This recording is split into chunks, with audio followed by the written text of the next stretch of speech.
Hello, I'm Ricky Tomlinson. Over the next 6 programmes, I'll be going in search of the shirts that England wore during the 1966 World Cup final. I'll be meeting the lads who wore them shirts with pride. They were heroes then, and they're legends now. But whatever happened to the shirts they wore on that day at Wembley? £80,000. So come along with me as I turn detective to look for the shirts of '66.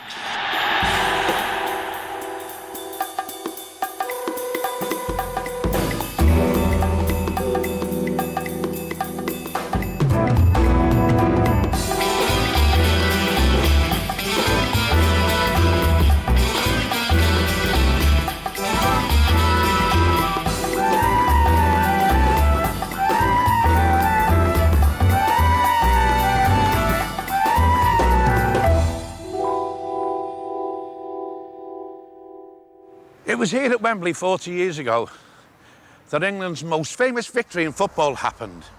In 1966, England won the World Cup by beating West Germany 4-2, but after extra time. It was a game in which we had the most disputed goal ever. Goal claimed England. No, it bounced out.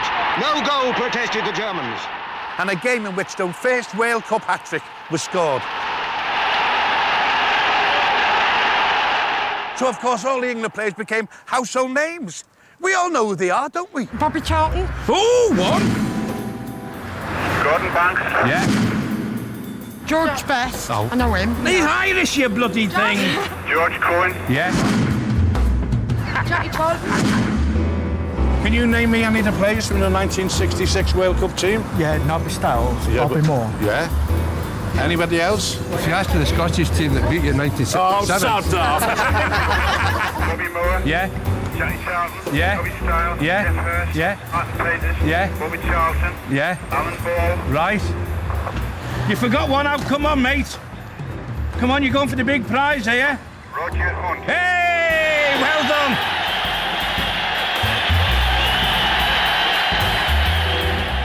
You couldn't possibly dream what happened 40 years ago. It was kind of something you would never expect in your life. Ever since that day, every day, someone has, without question, has asked me about the World Cup in '66. Going into the extra time is what made it a memorable World Cup. We went round like every corner of the stadium, as you can imagine. We didn't want to miss anybody out. My wife still says to this day, she said, I looked down at you at Wembley that day. She said, and I've never seen you looking so fit. We just played because, you know, it sounds silly. We wanted to play, we wanted to do it, we wanted to do it for our country and ourselves. That was my job. You know, that's what I was doing every day of my life. You know, I thought, there's no way I'm not going to give it everything I've got here today. When we emerged from that tunnel, there was unbelievable noise. It was quite fantastic. Hot town, summer in the city, back of my neck getting dirt and gritty. Been down, isn't it a pity? Doesn't seem to be a shadow in the city. 1966. It was a fabulous time to be alive. The world was changing and it felt like London was the centre of it all. The Beatles, Carnaby Street. People said at the time it was like the world went from black and white into colour. The England football team had triumphed in colour too. A toss of the coin had decided in the final that the Germans played in white shirts and England played in red.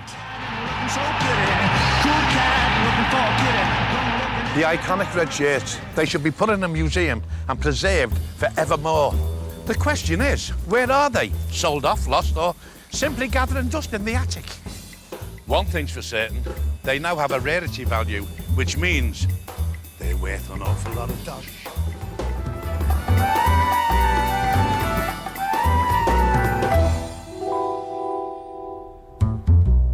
But if I am going to track down the shirts of 1966, it's time to brush up on my detective skills. Step 1, look the part, fit in. Spend a lot of dosh on a World Cup kit. Step 2, go to work, research, loads of it, check the suspect's whereabouts. Step 3, ask the people in the know. So I went to see the experts on selling football treasures, Christie's, Sotheby's and eBay. Something iconic like the 1966 World Cup shirts, there are very few in existence. There are collectors and individuals who know about the whereabouts of some of the shirts, but maybe rather cautious to give any details. I'm sure the Germany players must have a few nice sort of red examples that they have tucked away somewhere.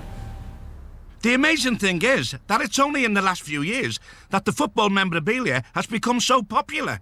The 1990 World Cup was very popular, and the big auctioneers recognised that there could be a market for this particular type of memorabilia and started having their first specialised sales. There are over 180,000 items currently listed in our sports memorabilia category. The vast majority of those, about 130,000 of those, are football related. In 1966, those people were probably schoolboys, and these guys like Bobby Moore and Roger Hunt and Jeff Hurst were their heroes. Some of them really genuinely do collect it because they love the game and love preserving the heritage of the game. Others, though, will have an eye on an investment. In the 10 years that we've been running, as far as I'm aware of, I've never seen an England 1966 shirt, and I think the rarity of those items and the fact that none of them have ever been seen on the site would certainly be reflected in quite a high final price for their 1966 shirt. So we may be talking upwards of £250,000. Wow! I really need to know what I'm looking for. At that sort of price, I don't want to end up with some dodgy replica. Crewneck collar, long sleeve, colour of the shirt obviously very obvious, and the badge design. The embroidered 3 lines England badge. For this particular game, there was this short stitching round the side. Some people said that they took the badges off of the actual blazers, which turned out to be wrong. Prior to the World Cup, the actual label itself, the umbrella label was, your choice of champions was the actual sort of logo itself, was 2 interwoven globes of the world, which obviously this shirt has. Post-World Cup, the badge changed again to worn by World Cup winners, England 1966, so that helps date this shirt to 1966. You'll see there that particular label mentioned, which gives it into that particular era being before the actual World Cup final itself, or obviously used in that particular game. So, my journey begins heading north. I thought I'd better find out a bit more about the shirts from our lads at Umbro, makers of England shirts over the last 50 years. My first surprise, the shirts from '66 weren't designed by an Englishman at all, but by a Scot. When that was done originally, so Matt Busby was involved with the styling of the shirt because he actually wanted a particular fit. They removed the top seam, so it was actually cut as one piece. So it was very technical. It was one of the first technical sports shirts around at that time. And the fabric was special because it was a special cotton that came from Peru that was double combed, and it was pre-shrunk because a lot of the issues they had there was with the fit of the shirt where it used to shrink, so they actually pre-shrunk the shirt, which actually helped it in the shape. So it was good. Although he played in red in the final, that was really, like, for the want of a better expression, the away kit. Yeah. White was the normal kit, wasn't it? Yeah, white was the first choice kit. And legend has it that it was decided on a toss of a coin because we didn't actually have home advantage, even though it was at the Empire Stadium at Wembley. So did you just make the England kit? We supplied every team with kit. We even supplied them, sorry to say, the German team with their kit for the day because we were involved with every nation at that time. I see we've got a yellow shirt here, worn by obviously the greatest goalkeeper in the world, Mr. Gordon Banks. Now, being an ex-goalkeeper myself, by the way, young man, yes. You might laugh, but I was off. I can imagine. I was offered trials for Scunthorpe in goal. Were you? Yeah. Very good. But we used to play in green. So why is the switch all of a sudden? You hardly see a goalkeeper in green nowadays. I think at that period we had 2 colours for international goalkeepers, and those being the blue and the yellow. Green was used predominantly more in the domestic league. I'll tell you what else is different about it from when I played football. You'd have a bloody big turtleneck on it, and a flat cap. That's it. And yes, that's me, as a 22-year-old goalkeeper for the Windy House pub team. And no gloves, by the way. I can never ever remember wearing a pair of gloves the whole time I played. Did you wear a cap? I used to wear a flat cap. Oh yeah. Throw your cap on the ball. Only every time it went in the net.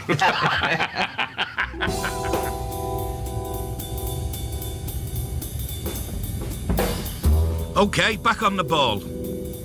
I may not have made the grade as a goalkeeper, but I know someone who did.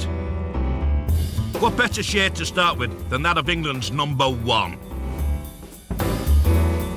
I'm on my way now to Stoke City football ground to meet the one and only Gordon Banks. Gordon at one time was rated the #1 goalkeeper in the world. But Gordon joined Stoke City from Leicester City after the World Cup in '66. Now, although his shirt isn't red, it's actually yellow, but it's still as important as all the others, so let's go and have a quick word with him.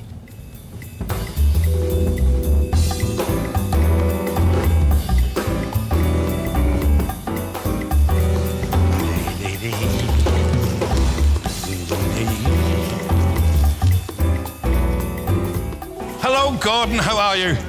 I tell you what, the people around here are very friendly, aren't they? I just said to a chap there now, I said, Rich, what's the quickest way to the Stoke football ground? He said, there's 2 queues round the corner, he said. He said, but don't get in the big one. He said, that's for the fish and chip shop. And he said, come on, take me through. I'm going to interview you. OK, come on then. So, after the break, I'll be talking to Gordon Banks. And also be finding out about the man without whom England would never have won the World Cup. Our legendary manager, Alf Ramsey. Every manager in charge of the teams that are competing in the World Cup competition have one object in mind, and that is to win the World Cup. And I will be starting my quest for the shirts of '66.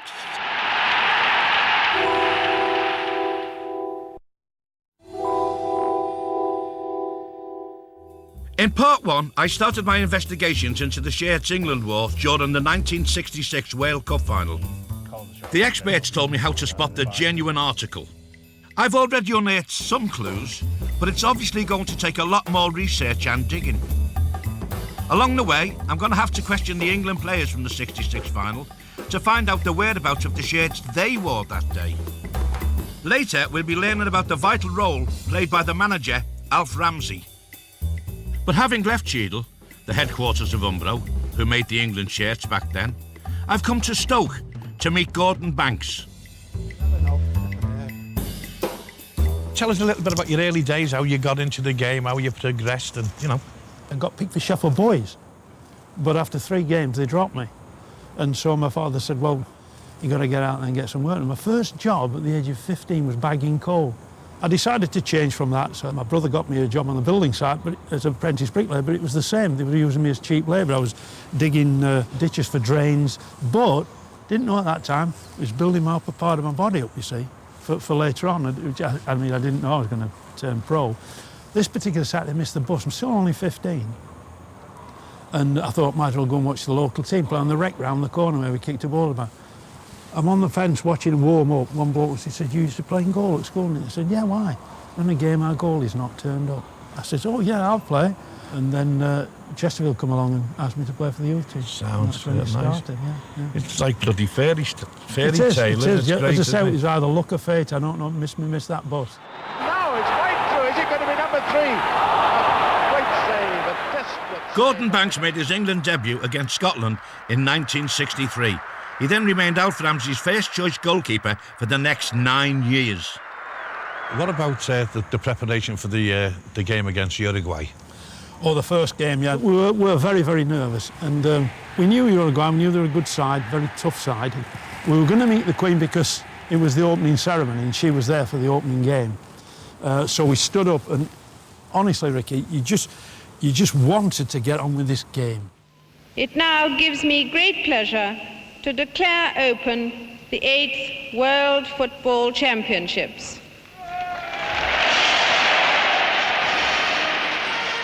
You had to walk to the halfway line and meet the Queen and the rest of the dignitaries when you really, really wanted to get on. Once we've kicked off, that's it. And I'm sure this applies to all of them. Yeah. You're just concentrating on your job and what you've got to do and everything. It turned out to be like a Dow game because defences were on top and they didn't want to concede. Their early attacks didn't seriously trouble Gordon Banks. A corner to Uruguay. If you watch in every World Cup, the opening game, more often than not, will finish in a draw. Because nobody wants to overcommit themselves in the opening game. The Uruguayans came and they didn't really want to be adventurous. They didn't want to get beat. And it was a real ordinary stalemate of a game. For the most part, both sides' defence was so good that neither goalkeeper had much work to do. The expectations, were such, you could cut the atmosphere with it. It really could. In the dying minutes of the game, one goal would surely have meant victory. The thought that you may lose, it was horrendous. If you get beat, you're in serious trouble. It didn't surprise me at all when the game finished 0-0. Right to the end, both goals survived. Not once was the ball in either net.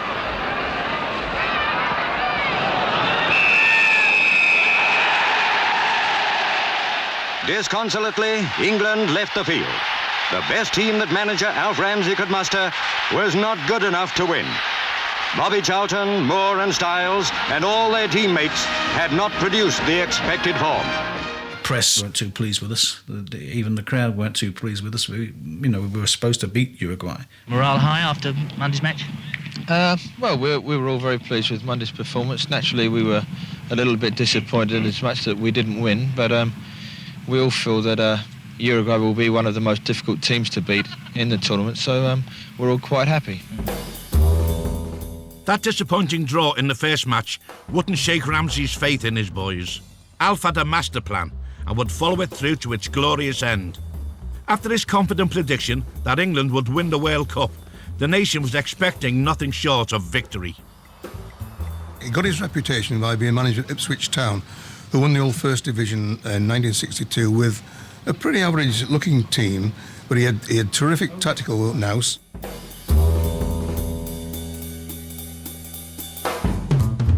I think he chose 27 players to go to Lilleshall to sleep in dormitories, whereas Sven will be taking the boys off to the Algarve or Dubai. We did the most intensive training I've ever done in my life, but it was terrific and it brought us all together.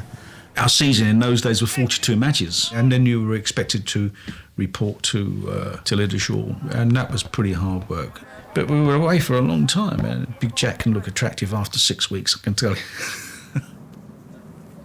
He would get to know the opposition. During training, he'd say, Gordon, this right winger, he says he crosses a good ball, but if he cuts inside the fullback, he says, be prepared because he's got one hell of a good shot with his left foot. So now, in the game, if he does cut inside, I'm now off my line, ready. He would give you all these little hints and tips and things. Played for Huddersfield the night before, and I got down to the training ground the morning after, and it was great big green field, and I'm walking towards him, and he saw me coming and came to meet me, and he said, I'm Mr. Ramsey. I said, yes, I know you are.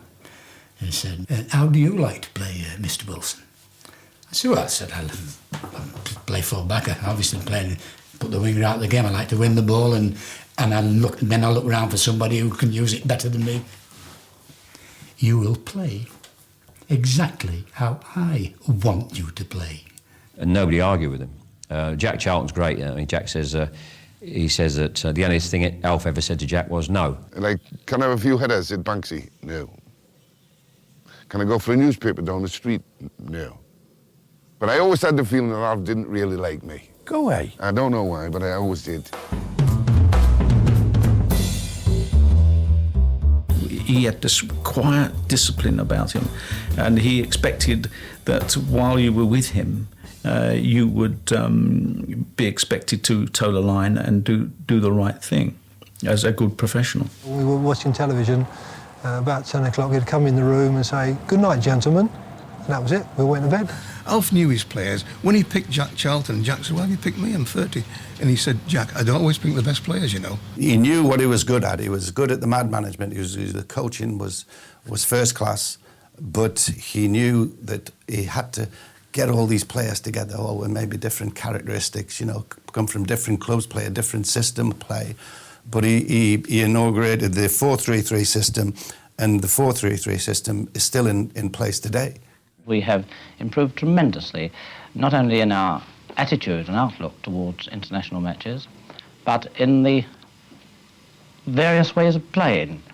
And I think it's caught on very quickly, and for this reason I'm very grateful, because I'm certain that it was important that we did change our views on the manner in which football ought to be played. I think the only reason why we were successful in winning the World Cup was the manager. He said, we will win the World Cup, and I believed him. So your prediction stays, it's England for the World Cup, is it? Of course. Tell me what happened to your shirt after the end of the game, in the big game, the 66 final. What happened was, we'd come into the dressing room because they'd lost the game, so they run round the ground first and everybody was applauding them, which was really nice. We now come into the dressing room with the World Cup and champagne's going and everything. And their coach, trainer, whatever, came into the dressing room and he said some of the Germans would like to change shirts, with the ones that would like to change. So I'd played in 2 FA Cup finals and lost them, and that was bad enough. But I thought to myself, it must be horrendous, losing a World Cup final. So I thought, well, yeah, I'll change mine. So I took mine off this guy. He took them all and then brought these other shirts back, and I got Tolkowski's shirt, and I presumed he got mine. So you got Tolkowski's shirt and you sold it? Yeah, that's right. Sold! £7,600. You reckon he still got your shirt? Yes. If you could kindly let me have his phone number, I'm going to phone him and see if I can retrieve the shirt. Will do. Sound as a pound. Lovely that, lad. Okay. Super duper that. Great. Fear not, Detective Tomlinson is on the trail. Interpol has got nothing on me. Hello? Hans? Yeah, hello. It's Ricky Tomlinson here. I'm speaking from England. Yes, I've just been talking to Gordon Banks. I believe you've got his shirt. No, the shirt from the World Cup 1966. 9? No, it was number 1. Hello? Hans?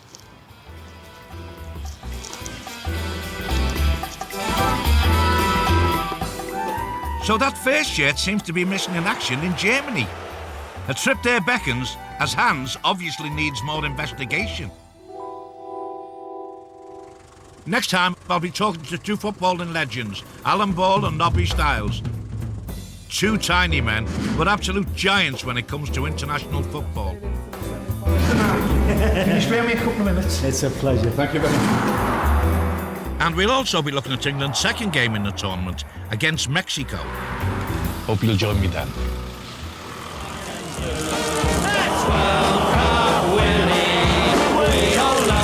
Like a red rag to the enthusiastically bullish Ricky Tomlinson, the adventure to track down those triumphant shirts of 66 continues exclusively on UK TV Gold in just a moment.